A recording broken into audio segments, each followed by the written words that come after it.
আলহামদুলিল্লাহ, আসসালামু আলাইকুম রহমতুল্লাহ। আজকে ভূমিকম্প হওয়ার ঠিক 3 থেকে 4 মিনিট আগে আমি এখানে দাঁড়ানো ছিলাম। ছাদের ধুন্দুল গাছে ধুন্দুল সংগ্রহ করতে আসছিলাম।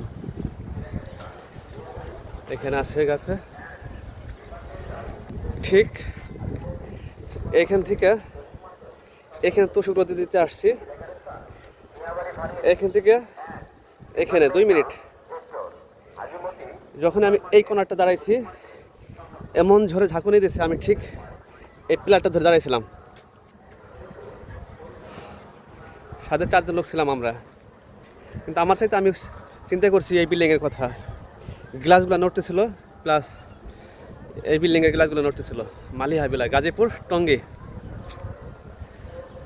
দেশে অনেকেই ভূমিকম্প টের পাইছে, তবে গাজীপুরের কাছে নরসিংদী, এখানে ভূমিকম্প হওয়ার কারণে সবচেয়ে বেশি গাজীপুর এবং নরসিংদী মানুষ খুব বেশি টের পাইছে।